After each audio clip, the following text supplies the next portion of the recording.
священных закона, описанных 10 тысяч лет назад в первой книге, которую удалось расшифровать ученым, которая называется Аюрведа. 10 тысяч лет назад.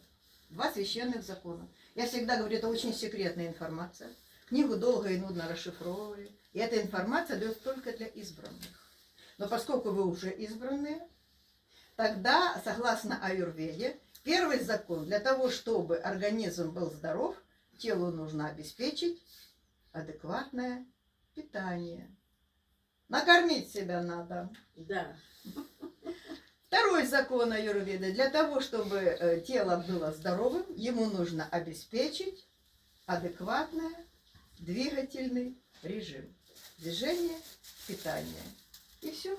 И телу, в общем-то, будет достаточно, если, конечно, не прилетит ничего, телу будет достаточно сохранить наше здоровье. Поэтому сегодня в плане мы рассмотрим храп, как его определяет Европа. Ну, я не буду объяснять, как его определяют китайцы, там более сложная схема, неважно. Причины этого явления и что с этим делать. И что можете сделать вы без КТ, без анализа крови, без анализа кала и без посещения хирурга до поры до времени. Что можем сделать мы с вами. Так, и последнее, что я хотела бы сказать сегодня.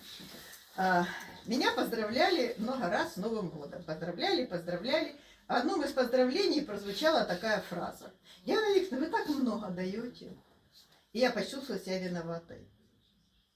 Я помню прекрасно, как один из моих учителей, профессоров, сказал: послушай, люди же не виноваты, что ты много знаешь. Ну как-нибудь давай главное и не распыляй их внимание на бог знает что. Вот поэтому сегодня мы с вами поговорим, я постараюсь дать вам осевое направление, да, основное. Естественно, тему храпа я не смогу за 1 час рассказать все нюансы, все тонкости, исходя для каждого человека.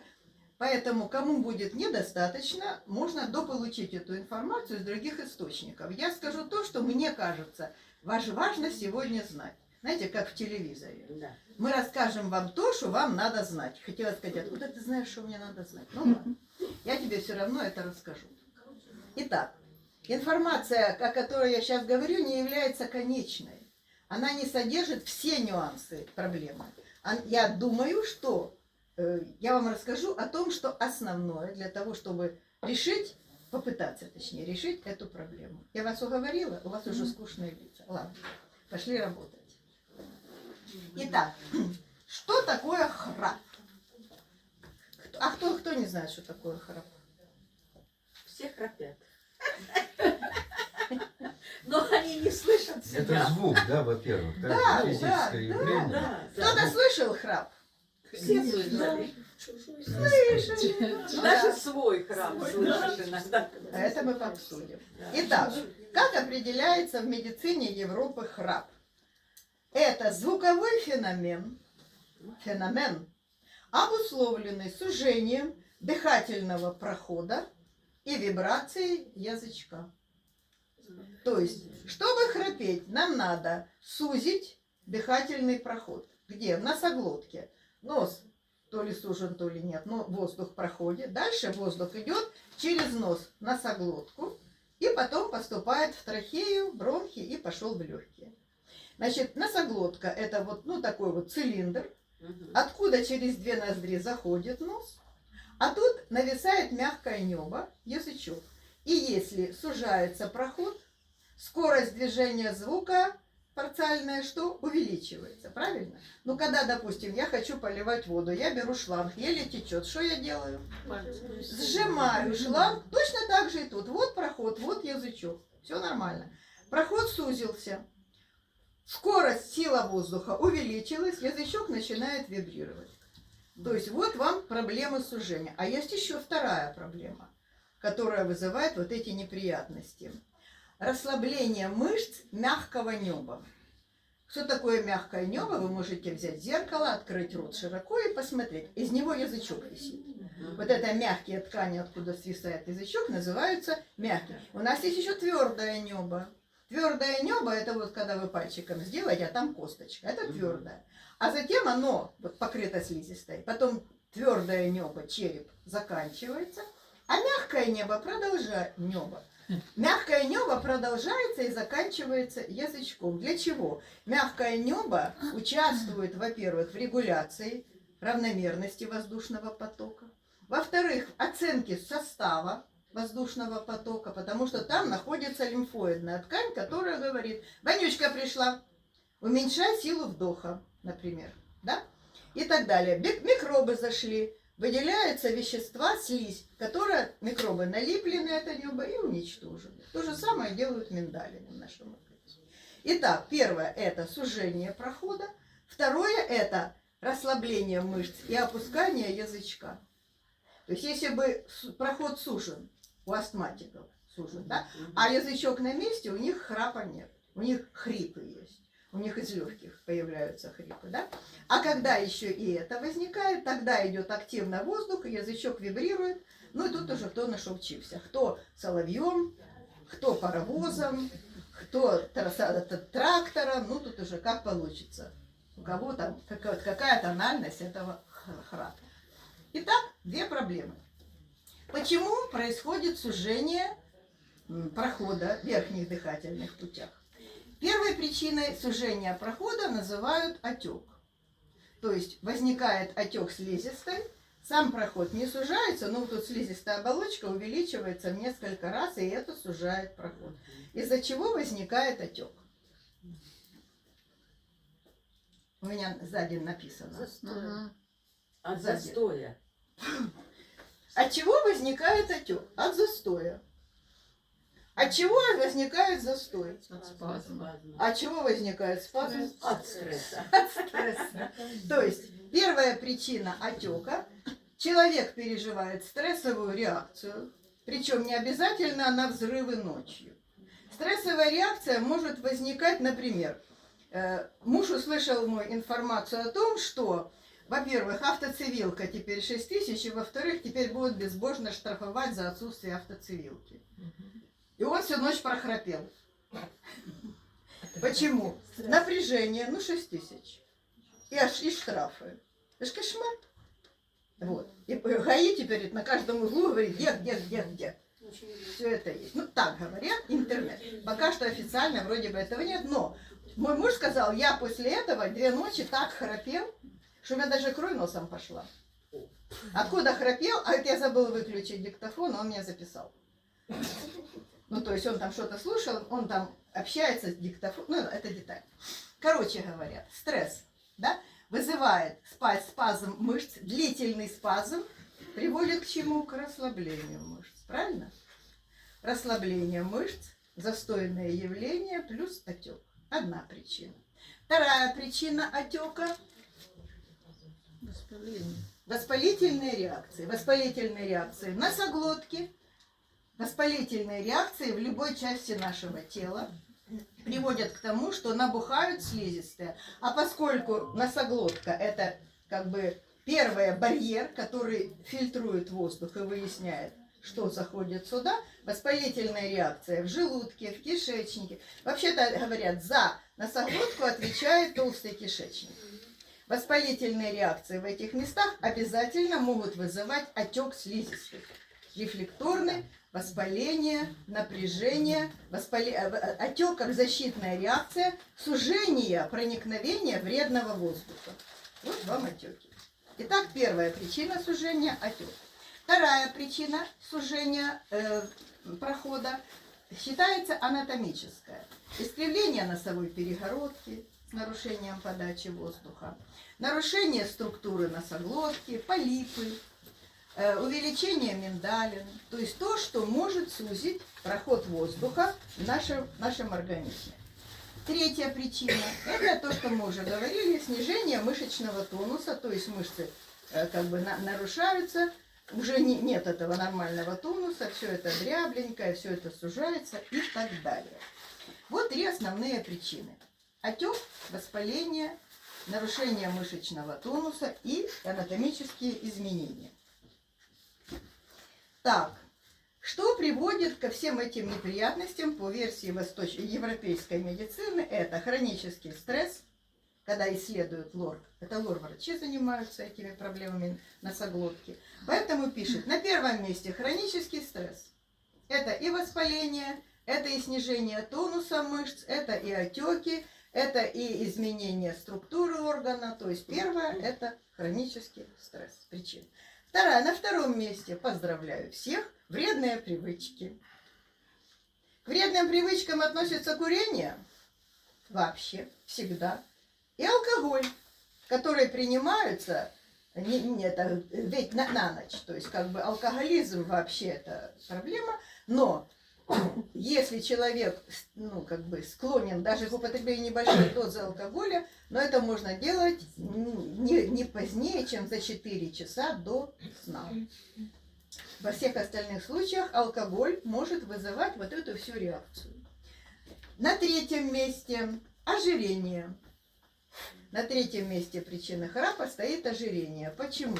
Толстый живот, блокируется диафрагма, повышается внутрилегочное давление, нарушается нормальное движение воздуха снаружи. Плюс дополнительно, кому особо повезло, еще и ожирение шеи. Третий подбородок, четвертый, кому как повезет. Короче, много подбородков, да? То есть ожирение, толстые люди часто храпят. Храпят, потому что повышается внутригрудное давление из-за блокады диафрагмы жиром. Повышение внутригрудного давления нарушает проникновение воздуха, воздух идет с трудом. Плюс при ожирении всегда снижается мышечный тонус и появляются вот эти неприятности.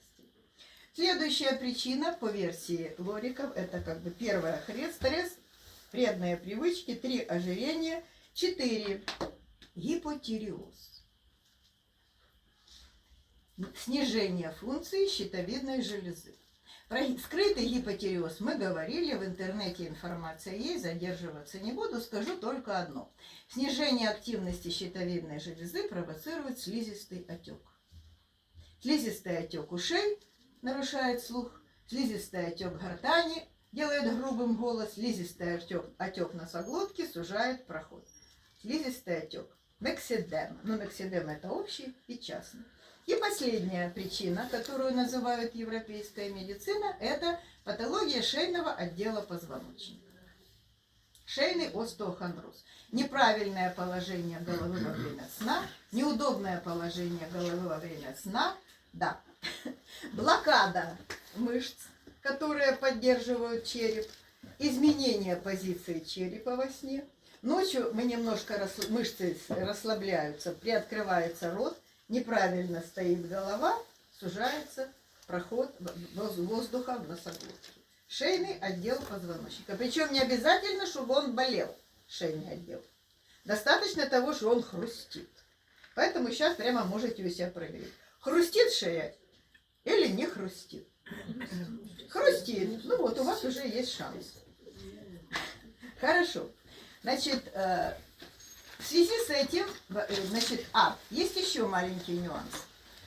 Значит, храп может развиваться в результате воздействия на тонус мышц медикаментов.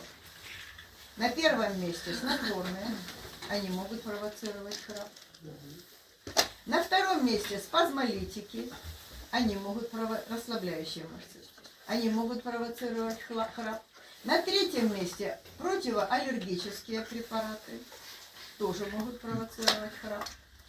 И на четвертом месте препараты, транквилизаторы, психотики. Транквилизаторы, антидепрессанты, то, что мы принимаем, чтобы меньше нервничать. Все это расслабляет мышечный тонус, все это может приводить к сужению прохода и нарушению.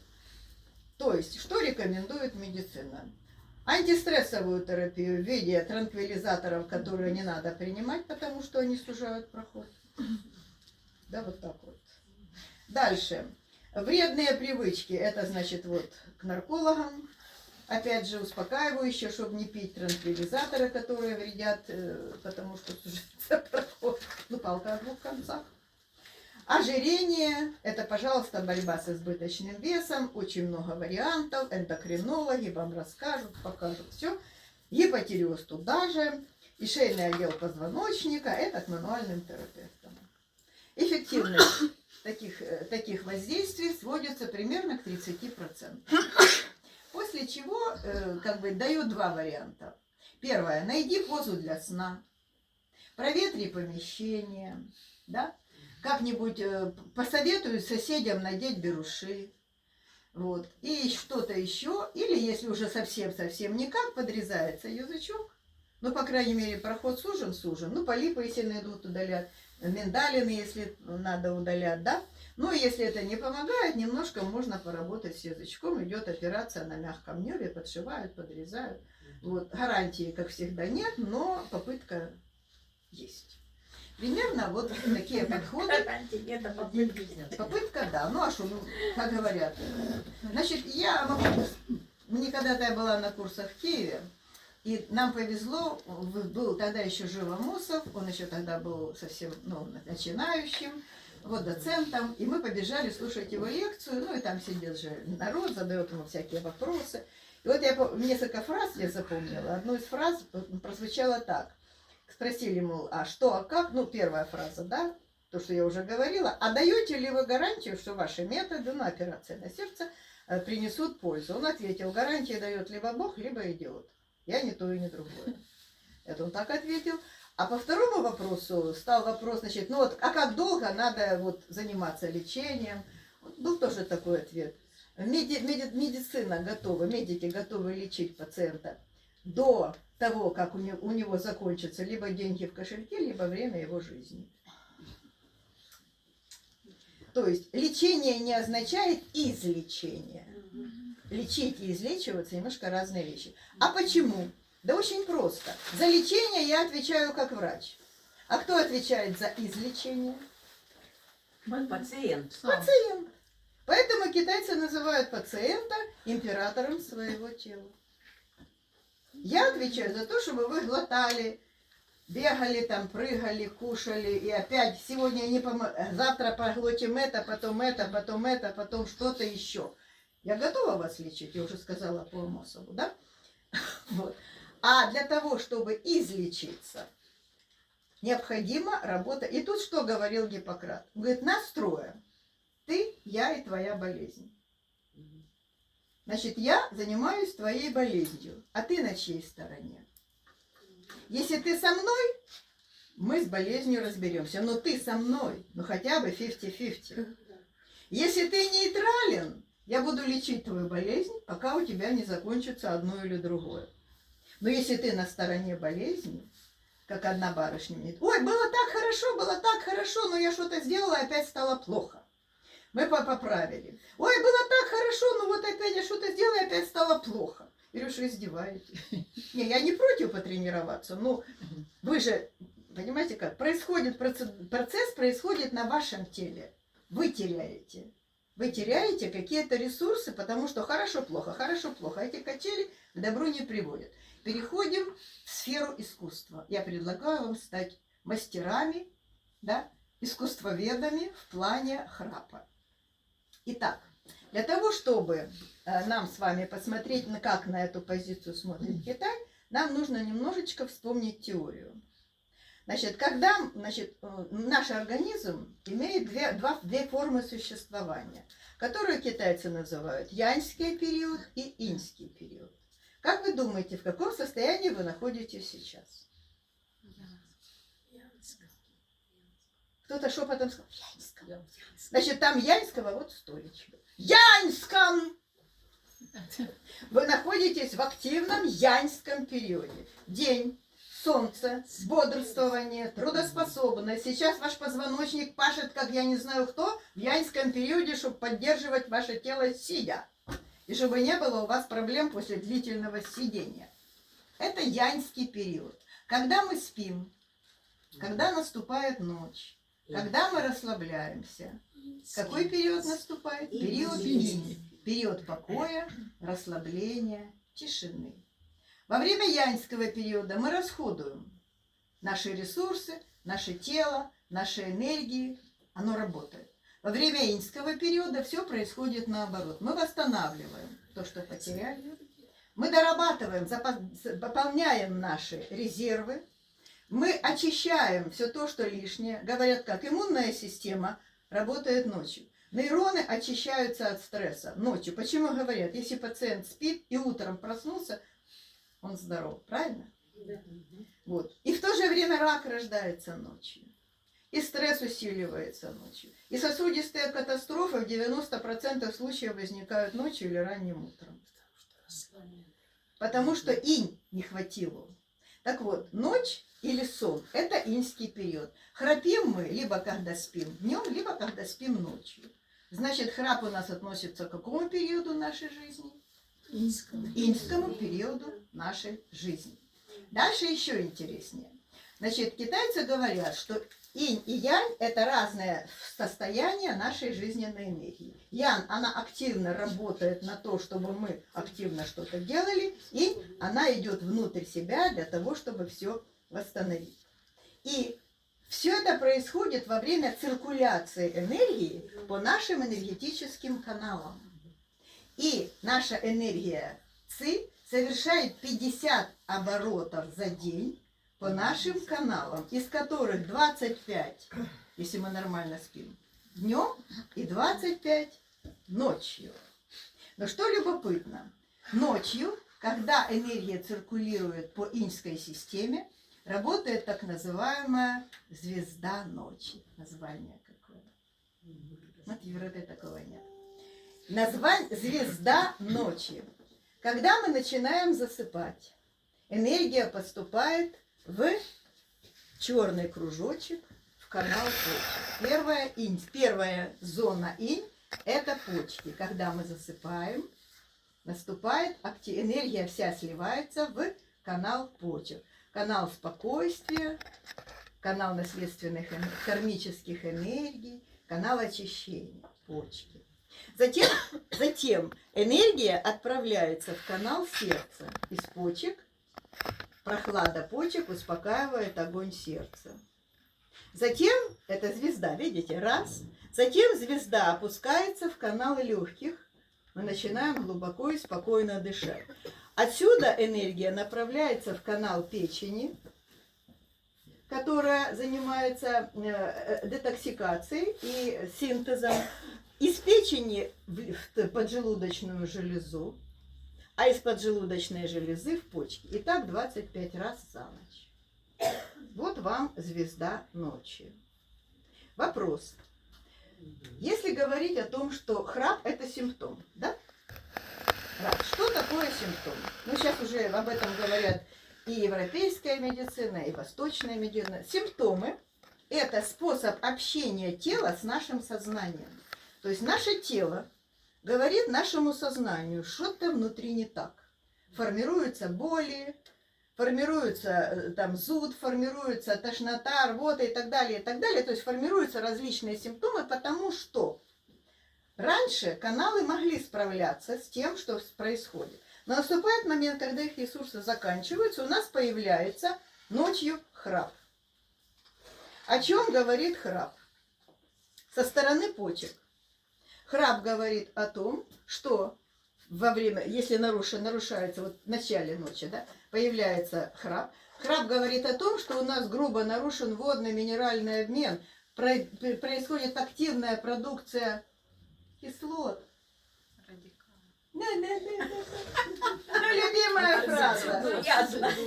Так никто же не знает, кроме вас. Вот жадный человек. А? Не жадно, я сейчас какое-то самое. Прострация, я понимаю.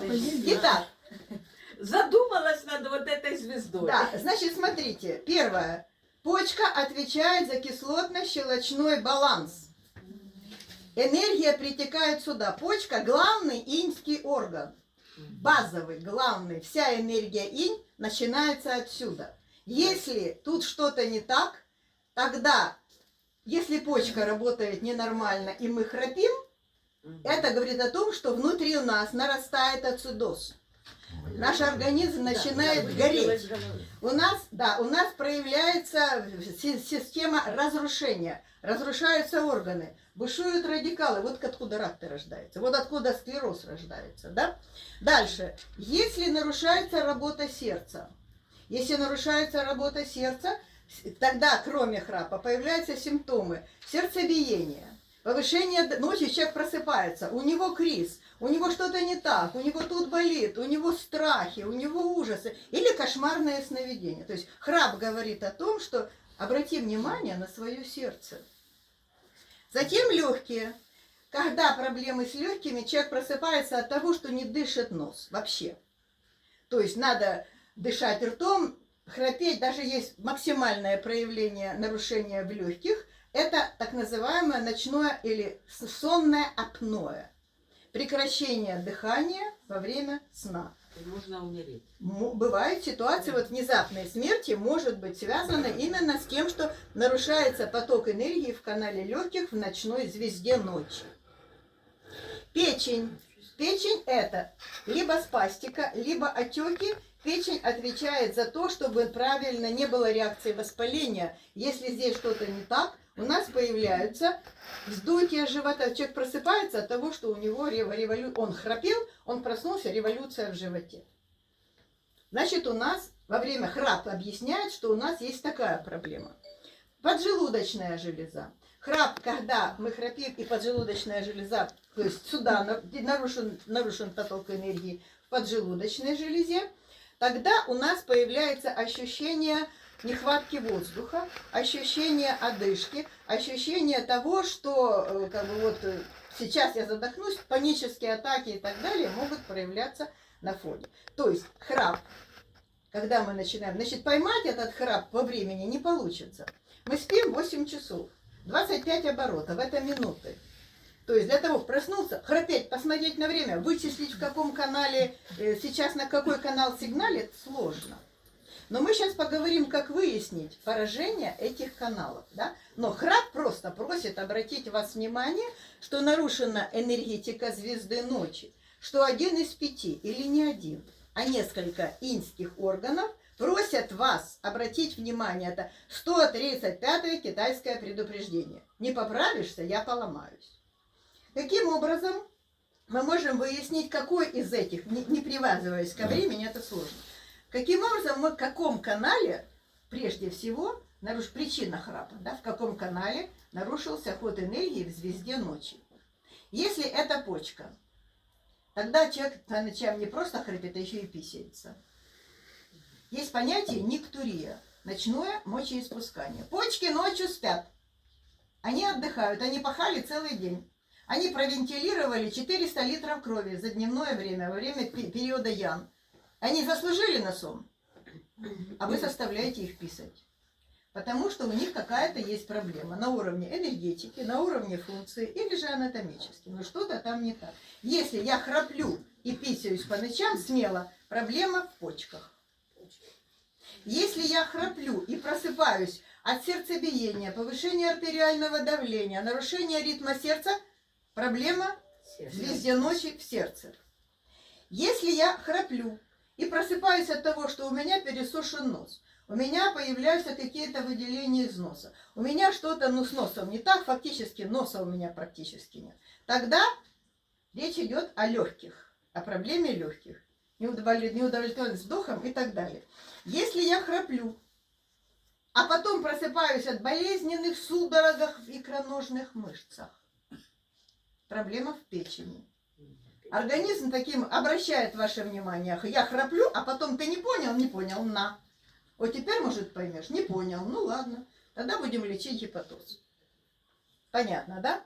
Если я храплю, и у меня появляется ощущение переполнения слизью дыхательных путей, что-то клокочет, что-то у меня прямо в горле, прямо откашлять хочется, оно не отходит, а я хочу, я просыпаюсь. Вот это все у меня тут бурлит, во рту пересохло и так далее. Проблема в поджелудочной железе. Так легче понять? Да. То есть, если человек храпит, задайте ему вопрос. Окей, у тебя есть храп, понятно, не надо там привязываться опять ко времени. Храпишь, а ночью сколько раз писаешь? Человек говорит, нормально 3 раза. Да, дальше, ты храпишь утром, а утром я просыпаюсь с высоким давлением. Кто сигналит? Сердце. Правильно? Вот. Ну и так далее. Я храплю, а судороги, да, бывают, печень и так далее. То есть мы можем без компьютерной томографии анализа попытаться функционально привязаться к состоянию того или иного. А зачем нам это надо? А мы можем попытаться повлиять на звезду ночи путем воздействия на биологически активные зоны наружной медицины, да? И посодействовать нормализации работы звезды ночью внутренней медициной. То, что мы кладем себе в рот. Согласны? Значит, по поводу наружной медицины я вам тут все написала. Значит, точки коррекции нашего храпа по принципу звезды ночи. Если человек имеет проблемы в канале легких, точка P1, точка легкие, называется красиво дверь облаков. Находится эта точечка в углу, вот здесь вот, в уголке. То есть ключица переходит в плечевой сустав, вот тут ямочка, вот эта вот точечка P1, дверь облаков. И если у нас есть признаки поражения легких, о чем мы уже говорили, да, перед сном мы можем просто проработать эти точечки. Договорились, да? Дальше. По поводу почек. По поводу почек, для того, чтобы наладить ночное и так далее, и убрать храп, точка R27. Значит, по большому счету, это не главная точка, чтобы убрать ночное мочеиспускание. Не главная. Но это главная точка убирать правильно. Это главная точка убрать отеки. Находим эту точку. Вот эта косточка называется грудина. Есть у всех? Да. Поздравляю. Значит, к грудине опять вот эта косточка называется ключица. И вот она прикрепляется к грудине. И вот тут вот две ямочки. Тут возле рукоятки грудины вот две ямочки. R.R27. Точка, которая помогает нам избавиться от отека слизистой и храпа и ночного мочеиспускания. К этой точке нужно добавить еще пару точек, но это не наша тема. Мы сейчас говорим храп и почки. Договорились? Замечательно. Точка ВГ14. Точка ВГ14. Седьмой шейный позвонок. Помогает нам устранить нарушения в огне. То есть нормализовать сердце, сосуд. Седьмой шейный позвонок. Как мы его находим? Единственный позвонок, который торчит. Ну, у нормальных людей. У ненормальных торчит много чего. А у нормальных людей единственное. Как его определить? Мы опускаем подбородок, идем по шее и вот тут находим бугорок, косточку. Нашли? Нашли. Значит, под эту косточку. Не на нее, а под нее сразу. Ставим этот, ну, в принципе, электрод прибора, он покрывает эту точку вот прибором, да. Мы берем ВГ14, точка, которая нормализует работу в огне, нормализует сердце. Следующая точка. Тут парочка. Печень у нас орган. Печень – царица ночи. Она главный рабочий орган ночи. Точка называется F, Федор, но латинская, 14. Находим эту точечку тоже просто. Значит, у нас у всех есть соски. Неважно на каком уровне, для печени это не имеет значения. Вот. Значит, мы опускаем прямую линию. Вот тут у нас реберная дуга. Да? Мы опускаем прямую линию до пересечения с реберной дугой, два пальчика ниже, F14. F14. Вот две точечки. Две точки, которые выпускают огонь печени. Устраняют буйную печень, помогают нам избавляться от ночных судорог и тиков, где бы они ни были. И они же занимаются профилактикой утреннего гипертонического криза, если звезда ночи нормально не сработала, если энергии инь не хватило для того, чтобы уменьшить бешеную реактивность яньских энергий, повышающих артериальный тонус. Вот эти две точечки. К ним неплохо было бы добавить точку ВБ21 по двум причинам. С одной стороны, это точка, которую считают точкой устранения стрессов. По другому варианту, это точка, которая нормализует движение артериальной венозной крови в головном мозгу. А головной мозг управляет мышечным тонусом в том числе. Поэтому точка ВБ21 полезна с двух сторон. Говорят, точка, которая устраняет нейротоксины. Никто не знает, что это такое, но устраняет. Нейротоксины, вредоносную энергию. Точку тоже легко очень найти. Она находится на плечевом поясе, я вам уже показывала, да? Я беру ладошку, подставляю вот эту вот косточку, да, под ухо, вот сюда, опускаю, не отрывая вниз, и указательный палец захватываю дельтовидную мышцу, указательный палец упирается в ВБ-21. Значит, вот эти две точечки, их можно комбинировать. Точка печени и желчного пузыря. Это, чтобы меньше психовать и лучше напитать мозги, чтобы они глубже спали и перестали дураковать. А это мы успокаиваем буйную печень, которая утром нам делает гипертонические кризы, нарушение сердечных ритмов, удар печени, да, удар ветра. Есть такая неприятность. И для поджелудочной железы точка РП-21. Эта точка называется это общее ЛО. То есть лопункт, то есть шлюзовая точка, которая регулирует всю энергетику звезды ночи. Всю абсолютно энергетику звезды ночи. Находится она тоже очень легко. Значит, опять сосок, подмышечная ямка. Да, вот подмышечная ямка, есть 3 линии. Передняя, средняя и задняя. Идем по передней линии, вот тут, да? Опускаем прямую линию до пересечения от соска прямая линия на реберной дуге. Вот здесь примерно точка ВБ-21. Да? То есть раз, два, пересекла. Если вы ее правильно нашли, она вам скажет... РП-21. РП-21, да. Точка скажет, ой, если вы ее правильно нашли, легенькая болезненность. Значит, эта точка балансирует всю звезду ночи. Эта точка балансирует все потоки, мышечные тонусы, отечность и все остальное, чем занимается поджелудочная железа. Таким образом, что бы я хотела, чтобы вы поняли. Первое, храп. Это обращение нашего тела к нашему сознанию по поводу того, что что-то в инских органах нехорошо. Инских органов 5. В каком нехорошо? Не обязательно изменение энергетики вам покажут на УЗИ. А у меня с поджелудочной все в порядке. А диабет? Ну, диабет, ладно. Но поджелудочной все в порядке. Да, например. То есть не обязательно анализ крови выявит нарушение в звезде, энергетики звезды ночи. Это функциональные тесты, которые не всегда поддерживаются ни УЗИ, ни КТ, ни анализами, ничем другим. Это функциональные изменения, которые вот они есть, связанные с нарушением хода энергии, которую можно определить с помощью соответствующих методик. Каких? Например, у нас есть система System Body Analysis, то есть системный анализ тела. Мы можем замерять точки и определять, в каком из инских органов имеется нарушение. Можем? Можем. У нас есть система фоля. Мы можем провести тестирование по фолю, то же самое. У нас есть капилляроскоп. Вы молчите? Есть. У нас есть капилляроскоп. Вот вам весь УСИН. Мы можем, глядя на капиллярчики, определять, в каком из каналов нарушен, да, легкие, сердце, легкие и так далее. Там, толстый кишь, то есть мы можем, глядя на капилляры, даже, допустим, как там дерево, вода и так далее, мы можем просмотреть звезду ночи с помощью капилляроскопа и определить, где нарушено нормальное состояние капилляров, каким образом оно нарушено, и отсюда мы начинаем действовать для того, чтобы исправить эту звезду, для того, чтобы исправить это безобразие. Договорились?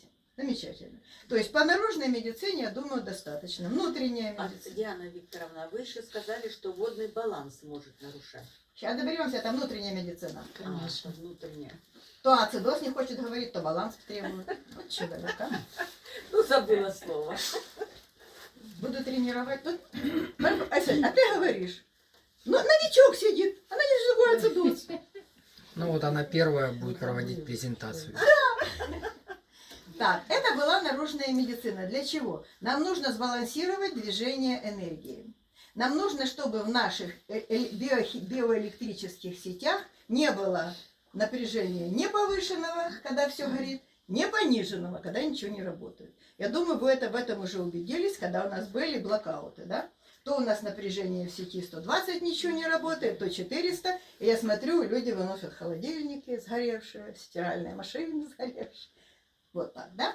То есть мы с вами сделали таким образом, чтобы подача энергии была гармоничной. Теперь нужно, это биофизика, но нужно же помочь и биохимии, правильно? Правильно. То есть работе внутренних органов.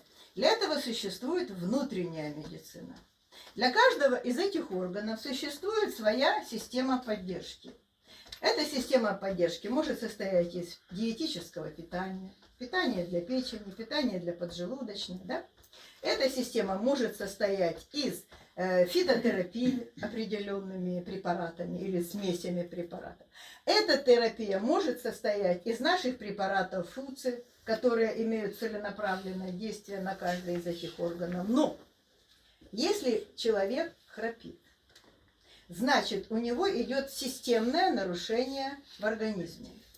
Значит, мы с вами отработаем наружные энергии, но если мы не восстановим внутреннюю эндоэкологию, то есть общее состояние тела, биохимию наших жидкостей, тогда не сработает ни фитотерапия, ни таблетки, и даже наше замечательное использование этого препарата даст временные результаты, если в нашем организме имеются грубые физиологические, грубые биохимические расстройства. Поэтому первое, с чего бы я начала коррекцию храпа, у меня в руках. Для чего? Я вам уже объясняла. По поводу почек. Этот препарат, что... Ой, ладно, не буду спрашивать, это рискованный вопрос. Значит, по поводу почек. Препарат улучшает кровоснабжение почек за счет текучести. Почки ночью отдыхают, получая достаточное количество крови, разгружаясь. Может, восстанавливает реологию крови. По поводу печени устраняет застой в печени. Печень не бушует, не вызывает спастику, не заставляет нас храпеть. Может? По поводу сердечно-сосудистой системы. Препарат способствует улучшению питания мышцы сердца, поэтому у нас нет ни тра-та-та-та-та, ни тр, так? И нет высоких артериального давления. Может. По поводу поджелудочной железы. Препарат прекрасно работает на устранение застойных процессов, нормализации функций, оттока ферментов, улучшения функций желудочно-кишечного тракта в целом, продукции пищеварительных ферментов, готовности утром заниматься пищеварением. По поводу легких. Препарат способствует насыщению крови кислородом, которое необходимо во сне. Когда мы спим в затхлом воздухе, нормального сна все равно нет. В крайнем случае кошмары, в худшем случае храп и все остальное. То есть за счет чего он вот такой. За счет чего вот это я рассказываю. Допустим, для почек одно, другое, третье, четвертое, пятое. А он, понимаете ли, для всех. За счет чего, не спрашиваю. Ученая уже. Говорю сразу. За счет того, что препарат восстанавливает нормальную биохимию наших жидкостей, прежде всего в плане кислотно-щелочного баланса. Обмен веществ – это взаимодействие реакции окисления, получаем энергию, и восстановления, биосинтез. Мы сожгли что-то, получили энергию для того, чтобы построить свое тело, создать гормоны, восстановить то, что было потрачено, биосинтез, да?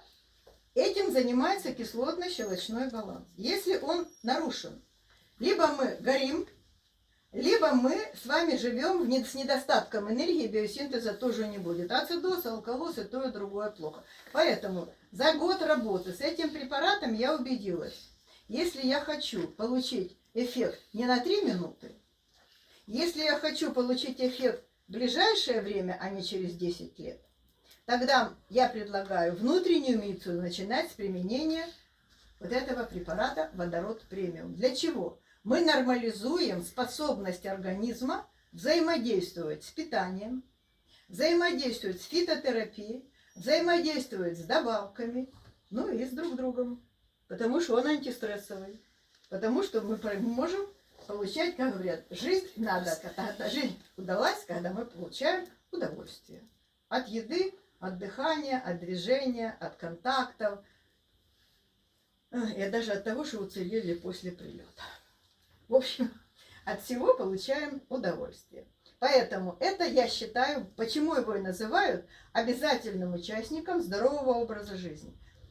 Его необходимо использовать для того, чтобы организм мог нормально взаимодействовать со всем тем, что мы дадим ему еще.